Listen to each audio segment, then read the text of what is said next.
Welcome back, everybody, and welcome to the final club session of the day.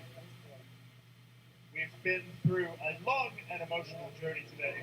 Practice, warm up, qualifying, and now we head into the final of our club classes. On your screens right now, you will see, or in real life, of course, if you're here in person, you will see our club two-wheel drive, club four-wheel drive, pocket rocket engine, that's great, and pocket rocket forced induction class cars just getting ready to hit the circuit for their last time today.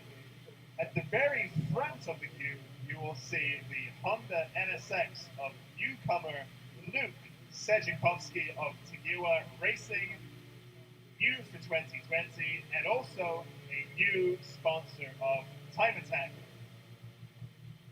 And really coming into the first round of the year and making quite a splash so far, being fastest of all in this session, in this group of club cars, by quite a margin. Behind him is another very fast Honda. This is the Honda Civic of Chris Williams. You can see there just flapping his door open and closed. One of the few left-hand drive cars in Time Attack. This may surprise you, given that a lot of Japanese cars in the UK are right-hand drive.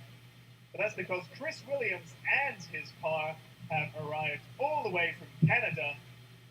And Chris Williams loves that Honda Civic so much that he brought it all the way over here with him. And that's why you see a left-hand drive Honda Civic in UK Time Attack. The lights are green. Our cars now hit the circuit for the final time for the club cars. Luke Sejikovsky then in the Honda NSX, fastest of all in the club classes so far today. But that's not to say that Chris Williams and newcomer David Dyson won't be giving him a run for his money. Following Will Murfin around the Lakeside hairpin, Will Murfin you may remember from Pocket Rocket Naturally Aspirated, returns this year as a club two-wheel drive entry, bravely making the step up into the faster class after turbocharging his Honda Civic Coupe.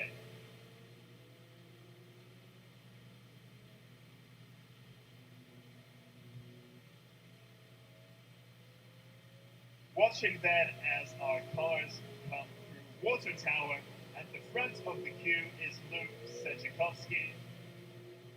Now in the background, just coming into shot, you can see the BMW M3 of Adrian Bradley, who we haven't seen run too much today, but he is out for the final session. He has joined the rest of the fight and really will be trying to look to score some points in today's final. Named as such because it is the final session of the day, it is the second points scoring session. Luke Sejikovsky goes off the track, a big off for him in the Honda NSX. Hopefully that won't rattle his nerves too much with the session just having gotten underway. Presumably his tires are still cold, his brakes are still cold, the car is not yet on song. Coming through Lakeside now into the notorious hairpin, dipping two wheels onto the grass. It's a very brave move indeed. We've seen a lot of drivers struggle with braking into the Lakeside hairpin just because the braking zone is positioned right on top of a crest, which completely unsettles the car. So getting braking right into that corner is actually a massive challenge, very rewarding when you get that right, but it's a significant penalty, one that could potentially throw you off the track and into a wall if you get that wrong. However, Luke there, Sejikovsky, making good work of that. And now coming up Clay Hill and into Water Tower again, misses that curve on the inside, chooses to instead take a more level line, unsettling the car less. Coming through Druids now then, down the back straight. The straight, of course, somewhat of a misnomer as it's quite meandering and wibbly wobbly, just a little bit wonky, like most of the circuit. Unlike other tracks that Time Attack visits, such as Cadwell Park, which may be quite tight and quite technical, Oulton Park instead is a very fast, relatively high-speed circuit, which is a lot like threading a needle. And what our drivers will look to do is really try to take most of these corners with as little of a lift as possible, trying to avoid braking completely if they can. And if they get their lines inch perfect, they can take a lot of this circuit with a very open throttle. Get that wrong, however, and there is a price to pay. But get that right, and there's a very rewarding feeling of being able to string together a very difficult lap by really having the buffer and the technique to be able to string these corners together at high speed. Oh my goodness, just as Neil Greenland goes off in the Mitsubishi Colt, the Castle Coombe Trophy veteran then falling off the track in the very short wheelbase little Mitsubishi Colt. And of course, given the high-speed nature of this circuit and the fact that the elevation changes permeate most of the track, unsettling the chassis throughout, combined with a short wheelbase like what that Mitsubishi Colt has, that means that it can switch ends very, very easily as he learns, spinning off the track there into the grass, but luckily avoiding any kind of damage. Let's just follow then David Dyson, the Porsche 718 GT4. New for Time Attack in 2020 is this car and driver. Luke Sejikowski then passing Phil Neal's Ford Focus in the Club two-wheel drive class. A very, very hotly contested class with a very diverse grid. It's my personal favorite in Time Attack. Club two-wheel drive is a really superb class, given that it's so competitive and so diverse. And two of our front runners, as you can currently see, Luke Sejikowski and Chris Williams, both of them in old school Hondas, but that's where the similarities end. The Honda NSX of Sejikowski being mid-engine rear-wheel drive, and the Honda of Chris Williams being front-engine front-wheel drive. But nonetheless, they are both our front runners and running currently reasonably closely with just over a second splitting them. David Sejikowski new for this year in the Honda NSX NA1 shape. For the geeks out there, NA2 of course being the facelifted one with the fixed headlights. This is the original Honda NSX with the flippy lights.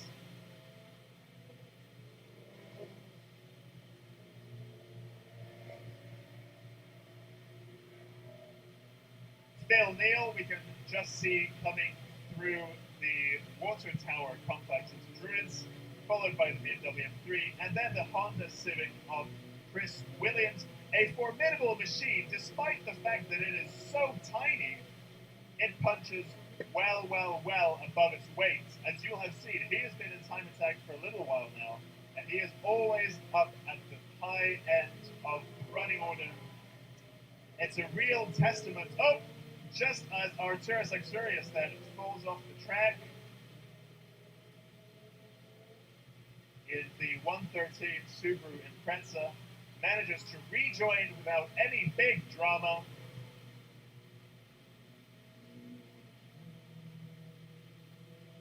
But that's part of the nature of this circuit. As we mentioned, it's very high speed, it has lots of elevation changes, and these factors combine perfectly to really unsettle your car over the course of the lap, making a perfectly threaded together lap very difficult to achieve.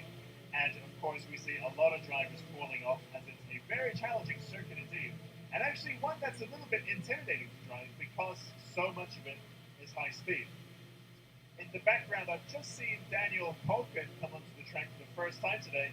You may know him from last year driving a Radical in our sports prototype class. This year he's back with the Honda Integra DC2, so let's try to keep an eye out for that. Following with Chris Williams right now, you can just see him indicating up to the right to allow past the faster traveling traffic. One thing that we have here in Time Attack is It's a very nuanced style of competition where all of our drivers are trying to set as fast a lap as they can, but the crucial thing is that there's about 20 cars all trying to do exactly that as well, as we follow Luke Sejikowski then as he tries to set his new fastest lap, currently unable to improve on 133.3. So crucially, while our drivers are setting their fastest lap that they can, they are also doing so while negotiating traffic. And you can see he is signaling to the drivers around him with his lights switched on the fact that he is on a hot lap. Now, in time attack rules, if your headlights are on, cars that do not have their headlights on, that are signaling that they are not on a hot lap, get blue flagged out of the way of those that are indeed on a hot lap, and the headlights being a key signal of this. By the looks of things, on this Honda NSX, it famously has flip-up lights, but presumably for the purpose of aerodynamics, it isn't using those as headlights. Instead, it's using a smattering of LED lights all over its front bumper to indicate when it's in a hot lap. Currently, really enjoying the clean air, not running faster yet, not able to set any personal best sectors on this lap, despite the fact that his lights are on, indicating he's on a hot lap. Just coming up now to catch the Ford Focus Estate of Alex Howe, passes him around the inside of the start-finish line. Alex himself, not quite passes, isn't quite able to catch him. Alex himself on a hot lap with his headlights on, crucially meaning he is allowed to focus on his own lap and won't necessarily get blue flag out of the way of Luke Sejikowski, who's going to have to find his own way around him. In the pit lane, we have Antonio Giovinazzo then coming in for a bit of a tweak before heading back out on track very quickly in the Alfa Romeo 155. Following around Luke Sejikowski again, then coming into the Lakeside hairpin, a very challenging corner for our drivers. Luke himself has already fallen off the track here a few times, but manages to keep it tidy this time with a tight line kissing the apex and running a little bit wide on the exit. We're now looking at how Roman Grandel manages to take this corner, perhaps the most challenging one of the day. Roman, however, keeps things nice and tidy, turns in early, and runs out a little bit wide with a bit of dust coming off the back of his tires, perhaps from having cleaned up some oil there previously. Headlights are on, indicating that he is on a fast lap too. This is an Audi A3, not an S3, so it's running in club two-wheel drive, but you can see, judging by the big intercooler poking out of the front bumper, that he is running a modified car with quite a lot of power. So don't be put off by the fact that it's not an S3 and it's a front-wheel drive model. It is, of course, packing heat, as we would expect to see in Time Attack. Coming through to finish his lap, he enters the final straight, which is, of course, anything but straight. It's very wibbly-wobbly, very wonky, and he bounces up and down the various bumps, coming through into Lodge Corner, into Deerleap, and now we see Luke Sejikowski then just closing in on the Vauxhall Corsa VXR of David Lawrence, who we haven't seen much of today. He is joining us for his first season in Time Attack in the DCL Motorsports Vauxhall Corsa VXR, running right together then under braking into Lakeside. No drama there as our drivers pass the distance marker, which will tell them whereabouts they want to brake, and keeping things tidy as they come through there. Luke Sejikowski then still fastest of all with a 133.1, so not having improved on his fastest time in quite a while now. And coming through then into Hislops and into Knickerbrook, keeping things tidy and coming into Clay Hill. Of course, that roof-mounted carbon fiber scoop really sucking in the entire air supply of our atmosphere with its Honda NSX RGT inspired aero. However, he brakes and yields track position to the other cars as he aborts that lap.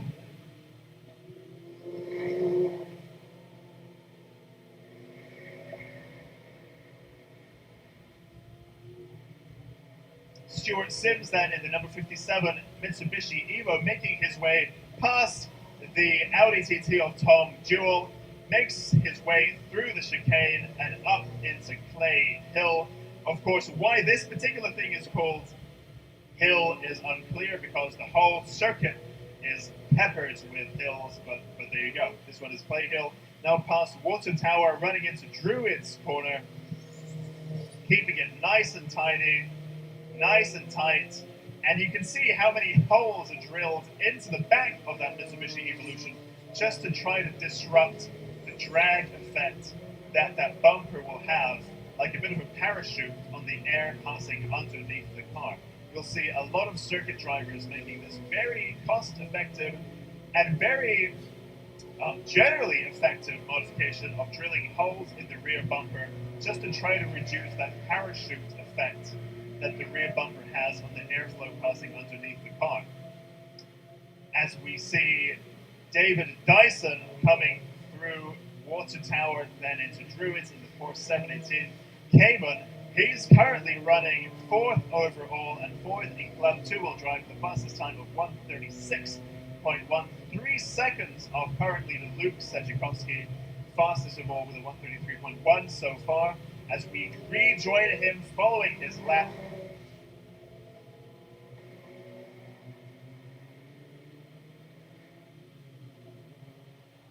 And there we go. Going not particularly quickly then through Water Tower is Luke Sejikovsky. And you can see by the fact that his headlights are turned off that he is not pushing particularly hard right now and will presumably yield circuit position to anyone who is coming by on a fast lap. Back to Lakeside then, as we watch David Dyson cut through the traffic, also coming past Kevin Thieker into the hairpin. Things are getting very, very busy indeed here. There's a lot of traffic for our drivers to try to navigate. They will be cursing themselves for finding themselves in this position, as really, as we enter the closing minutes of the session of our club cars for the day, they will be really looking for some clean air and for some unimpeded track position to set their final flying laps. Luke Sejikovsky in the Honda NSX then with his headlights ablaze, looking to improve on his current personal best of 1:33.1. Watching the timing screens, he has set a personal best and overall best Sector 1 has Luke Sejikovsky with a 26.9.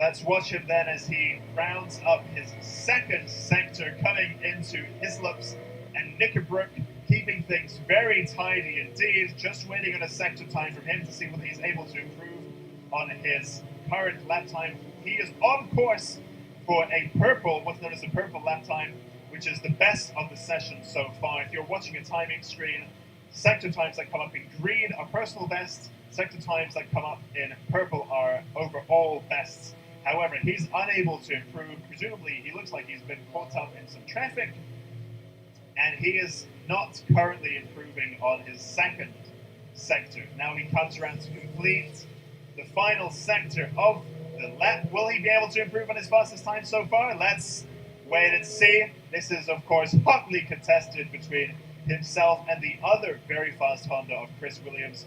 1 second behind, and of course, breathing down his neck as we switch to David Dyson in the 718 GT4, currently running in 4th, but crucially 0.3 seconds behind Will Murphy in the Honda Civic Coupe. Newly turbocharged for 2020, moving up from Pocket Rocket into Club 2-wheel drive, and now hotly being chased down by David Dyson in the 718 Cayman GT4.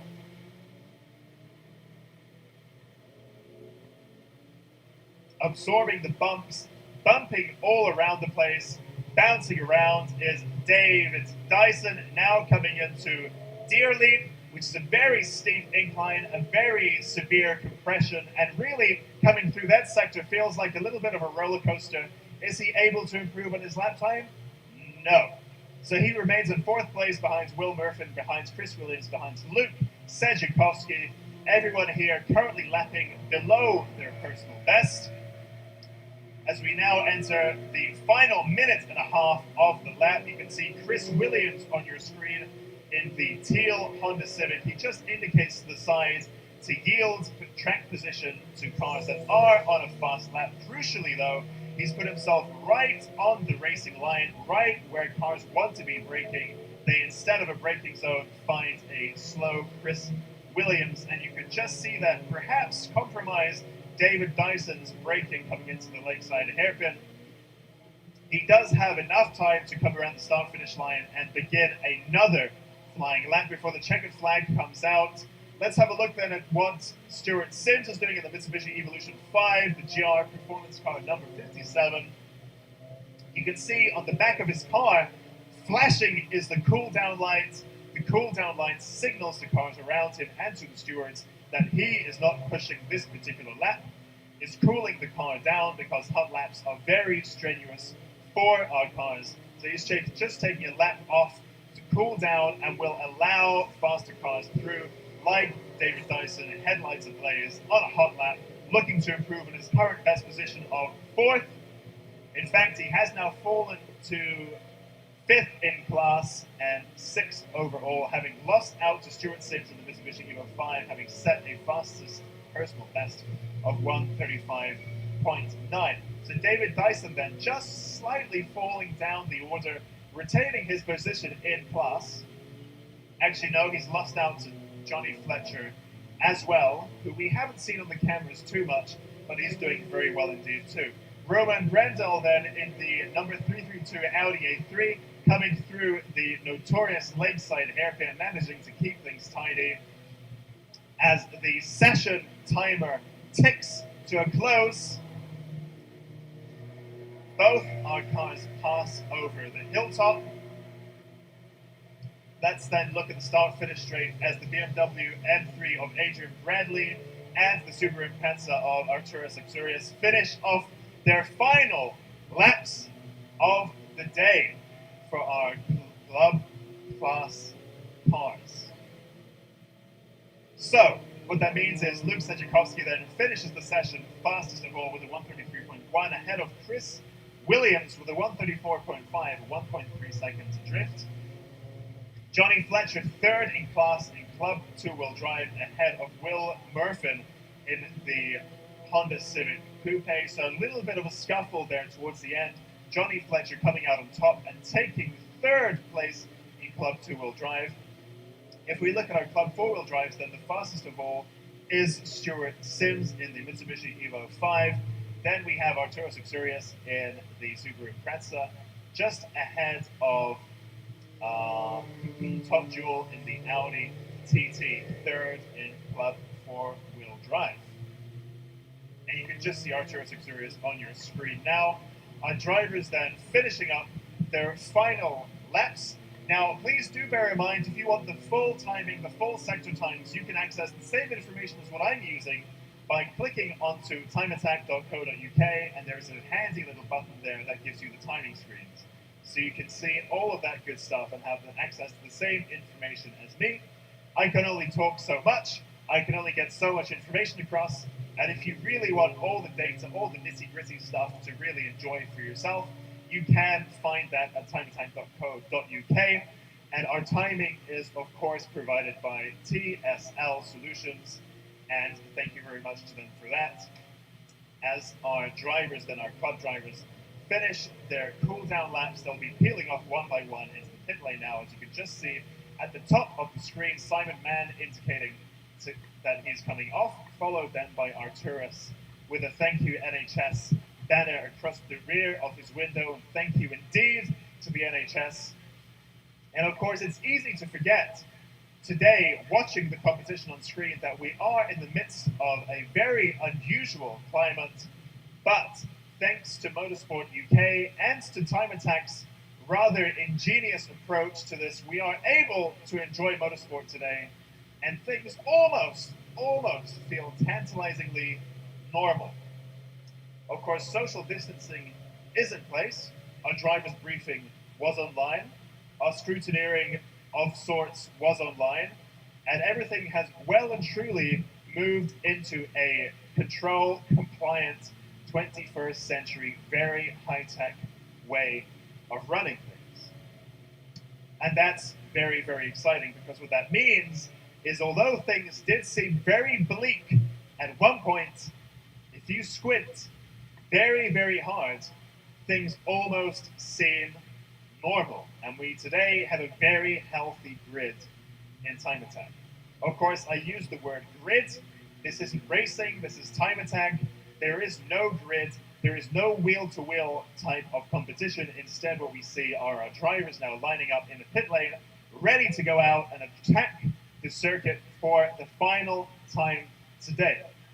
The final session is the one paying big points, and this is the one when our drivers will be really, really looking to do the best that they can. There are no points for practice, there are no points for warm-up, there are some points for qualifying, and there are all the points in the final. So this is when our drivers will be looking really, really to make that difference. Now, lining up, we have our Club Pro cars, our GT3 Sports Ground Prototype class, our Pro two-wheel drive, and our Pro Extreme classes. Now, crucially, unlike our club cars, the Pro cars you see on track now are allowed to run slick tires as they leave the pit lane right in front of your eyes. It's like you're here yourself, but you're not. Amazing, isn't it? Socially distanced motorsport at its finest. And as we watch Scott's Caruthers then in the Mazda RX-7, currently running in the pack, looking to get their tires and brakes and all sorts of other goodies up to temperature so that they can attack. Now, of course, if we look at the anatomy of a hot lap, our drivers first need to get all of their equipment up to temperature first, and then they will attack for a few laps. That is very strenuous for the car, so they will do a few hot laps, and then they will do a few cool-down laps. Now, they will be very carefully trying to position themselves within the traffic so that when it comes to an attack lap, they have as clear a run as possible, and then they will allow themselves to perhaps fall back into the traffic as they cool down because it doesn't matter as much. Of course, it will matter to those on a hot lap who will be trying to navigate the traffic of those who are on a cool down lap. Now, naturally, these cars, especially the Pro classes, are so fast that as our drivers are on a cool down lap, not really pushing very hard, they will need to be very carefully watching their mirrors because Pro cars can appear at such a pace that the circuit can appear empty behind you one moment and then full of car the next. And we saw a very amusing and quite tense moment under braking into Lakeside when we saw the Porsche GT3 of Gary Wardle almost fall on top of another competitor who perhaps hadn't spotted him looming up in the rearview mirror behind him, as the difference in speed is so vast between a hot lap and a cool down lap for these cars. Now, crucially, the track temperature today, this afternoon, and the ambient temperature of the air is very different to what we had experienced in the morning. Crucially, that changes the setup requirements of these cars as they enter the final session of the day, which is exactly when they'll want to be getting all the details perfectly right. Now, these thoroughbred racing and time attack machines that we see here are very, very sensitive to all kinds of setup changes. They're very adjustable, everything on them can be tweaked, and our drivers and their teams will be trying to pick the perfect setup for the final session. Given that the now track conditions are different to how they were in the morning, those setup requirements could be subtly different to how they were in the morning. And for example, in the pit lane, we now have Gary Wardle in the Porsche GT3, who's just popped in for some slight tweaks to try to get the setup perfect for when he attacks on his final timed laps. Mike Genby then in Time Attack's first ever sports prototype, coming up Deer Leap to begin his next timed lap. He was fastest of all in the last session, qualifying with a 1:21. Very, very fast indeed, and a whole 7 seconds faster than current provisional first place Damian Bradley in the Subaru Legacy.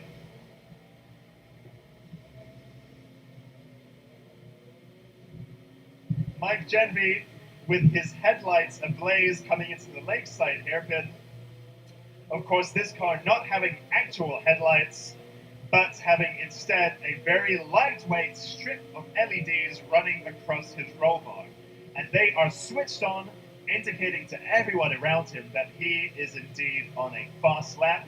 That car basically scraping along the ground with how low it is. Our pro classes allowing a really significant extent of aerodynamic and chassis modifications and specifications, allowing these cars to run very, very aggressively with basically no ground clearance on this car. As you can see, it comes around the Druid's corner with such, it's just absolutely glued to the ground, no suspension movement, as he then goes through the compression of Deer Leap up and over the start finish line. And he sets a fastest lap with a 1:24.1, 3 seconds off the fastest pace he has displayed so far, but nonetheless very, very fast indeed. As we now take a look at Jeff Oulton, a Time Attack veteran then, who has previously competed in all kinds of cars. This year he's here with a Volkswagen Golf, headlights ablaze, signaling as he comes into Old Hall Corner that he is indeed on a flying lap and everyone else needs to get out of his way and not impede him, which of course the rules allow, and cars that are not on a hot lap will be blue flagged and instructed to yield and get out of his way as he breaks into Lakeside, not just yet, but coming over the crest, which he does now. Matt Ewing just about getting out of his way in the number 22 Mitsubishi Evolution 7. Jeff Oulton manages to just squeeze past without incident, coming up Hilltop now and breaking into Hislop. You can see the pedigree of these pro cars with barely any suspension movement. Just as Jeff Oulton clobbers that curb, does the car become a little bit unsettled, but generally very, very planted. As we just have a look then at Gary Wardle coming through the Lakeside hairpin, up and over the top of Hilltop, also glued to the ground, very settled, absolutely no movement to it at all coming into Hislop, and then gradually transitioning into Knickerbrook, taking lots of curb on the exit, up and over Clay Hill, under the Oulton Park gantry, through Water Tower, the quick little left-right flick-flack, and now putting it into Druid's corner. Very, very planted and tidy indeed is Gary Wardle in the brand new Porsche GT3. New, absolutely new car. New to us in Time Attack as well. And crucially, compared to Porsche GT3s of the past, this one is mid-rear engined as opposed to pure rear engined. Matt Ewing then, part of a train of cars breaking into the Lakeside hairpin, perhaps washing out a little wider than he would like to be. His Mitsubishi Evolutions, of course, having a bit of a natural tendency towards understeer, now involved in a bit of traffic. Jeff Oulton at the front of the queue. You can just see the Seat Coupe TCR of Mark Kemp there jostling around for position as well. And then Matt Ewing just behind them. Time Attack having had TCR cars involved for a few seasons now. This year, today, we have the Seat Coupe TCR of Mark Kemp, and also elsewhere on the circuit we have the Volkswagen Golf TCR of Tim Docker. Now, both of our TCR cars have ran very close lap times, And we can see that Jeff Oulton is just tussling for position with the Seat Leon, compromising arguably both of their lap times. It's a position neither of them want to be in, passing under the gantry, under and up and over Deer Leap, and across the start-finish line into Old Hall Corner. Now, of course, in Time Attack, our drivers do want to find themselves clean air, clean undisrupted air, and clean track position so that they don't trip over other cars on their quest to set an ever-improving lap time. Speaking of which, let's follow then Mike Genvy through Hislops and Knickerbrook. Those of you who have recently joined us, if the name Genvy seems familiar to you, if you're a car builder yourself, you'll be familiar with Genvy throttle bodies, the throttle bodies to have. This is indeed that Mike Genvy, the Genvy, who was running fastest of all until he was unseated, dethroned by Bruce Winfield in the number 37 Mitsubishi Evolution with a 123.6 running in Pro Extreme Plus. And thus kicking off the sports car and Pro Extreme grudge match we've seen since this class was introduced. And Genvy goes fastest of all with a 123.3, 0.3 of a second faster than Bruce Winfield.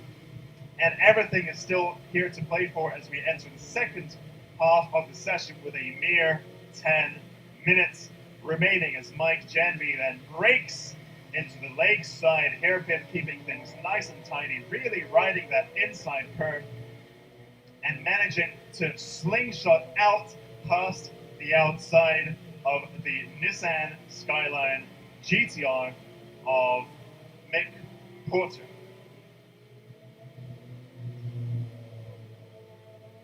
Mike Genvy then absolutely planted, absolutely stable, absolutely glued to the ground, no drama whatsoever from him, with a super lightweight, super aerodynamic, super downforcey, for want of a better word, Genvy Gun TS6, Time Attack's first ever sports prototype.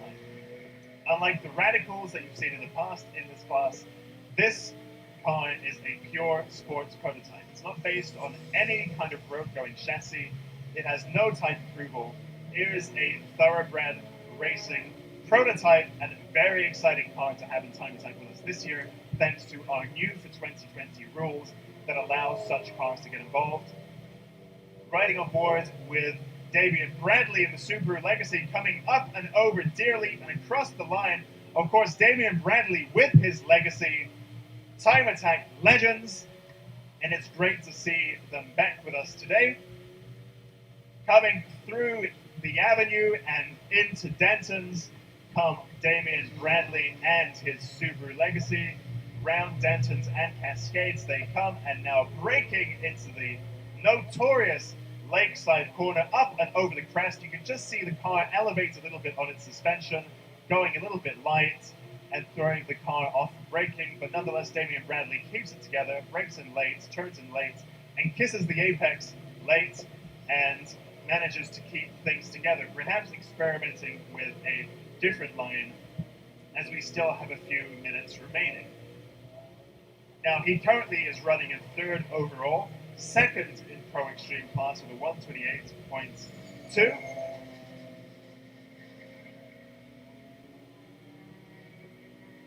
Over Clay Hill he goes, and now into Water Tower, and right into the back of Mike Genvy's prototype.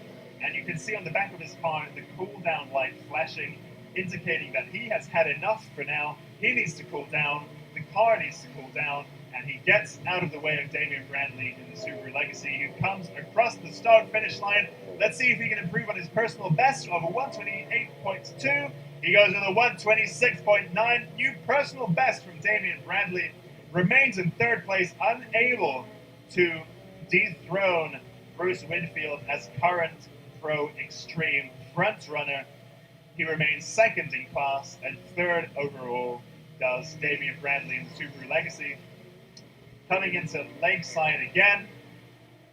Watch as the car gets... Oh, never mind. taking a more conventional line through the hairpin this time, and then decides to abort the lap.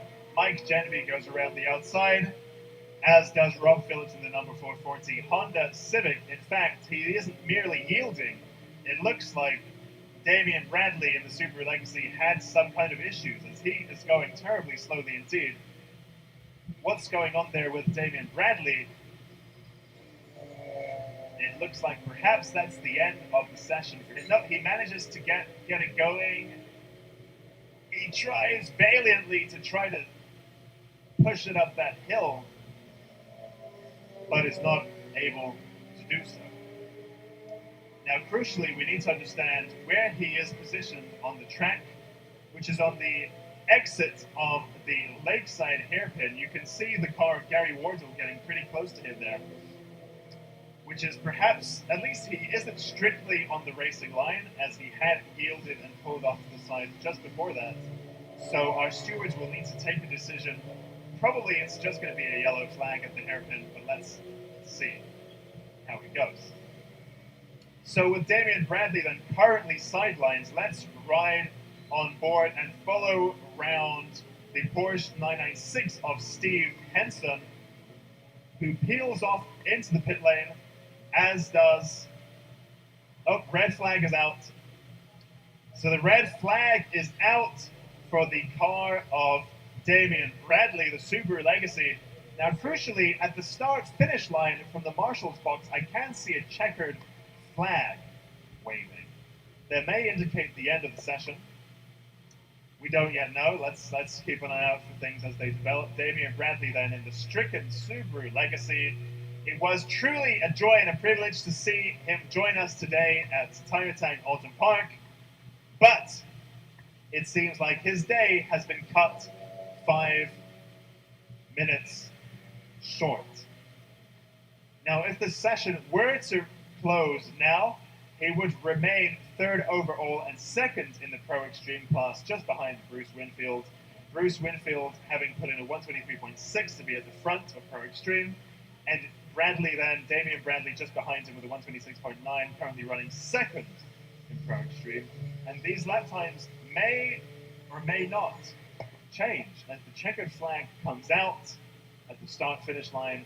With a few minutes remaining of the session, let's see if the track actually gets back underway or whether race control decides to call it a day. The current running order then is Mike Genevieve running in first place with a 122.2, so slightly off the pace he managed to set in qualifying, but no doubt with a few minutes remaining, he was looking to really mount a serious attack into the final minutes of the session. Watching on screen, you'll see the recovery truck, a familiar friend that we've made over the course of the day, recovering yet another stricken car, this time that of Damian Bradley, currently sitting in third place, second in class, and just behind Bruce Winfield in the number 37 Mitsubishi Evolution, currently first in Pro Extreme class. Then we have in GT Sports Car and Prototype, we have Stuart Lyons, currently sitting in overall fourth place in the Ginetta G55. Stuart Lyons himself, an experienced touring car driver and main boss man of Maximum Motorsport, a team that is steeped in pedigree, that competes in touring cars and also runs race cars on behalf of clients up and down the country. Very pedigreed team, and a real privilege to have them with us today at Time Attack. And he himself is just ahead then of Matt Ewing in the Mitsubishi Evolution 7, the number 22 car, who is ahead of Mark Kep in the Seat Cupra TCR, then ahead of Gary Wardle in the brand new Porsche GT3, ahead of Rob Loftus in the Mitsubishi Evo 7, ahead of Jeff Alden in the Volkswagen Golf. Then behind them is Steve Henson in the Porsche GT3 Cup.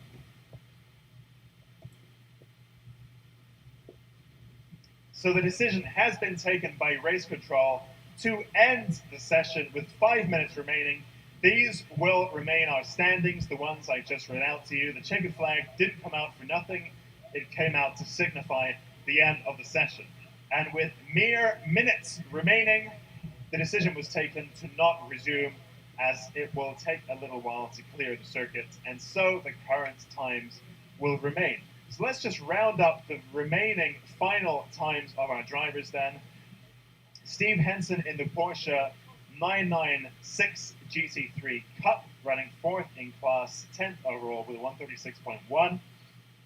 Steve Carruthers then with a 136.4, just a blink of an eye behind him, 5th in class, the class being GT3 Sports and Prototype. Then actual mechanism in some detail. So let's start with a typical example. So you're driving along the road. R33, a car that we haven't seen a great deal of today, which is a real shame. A really interesting build. Now, this is not a GTR. It's a regular Skyline, if we could call it as such, because it is actually running a naturally aspirated, carbureted engine, which is a real change to the norm, a very unorthodox approach, but despite this, still manages to make a thick and juicy 600 horsepower. He is currently running 3rd in Club Pro class. Behind him then, not only currently running, but this is where he finishes, behind him then is the car of Rob Phillips, the Honda Civic, running 3rd and having finished 3rd in Pro 2-wheel drive, ahead of the car of Mick Porter, the Nissan GTR R32 number 274, currently running and having finished 4th in Club Pro. Then we have in 4th place of Pro 2-wheel drive is Angus Eddowes in the Renault Sport Clio 172. And then we have the car of Tim Docker, the Volkswagen Golf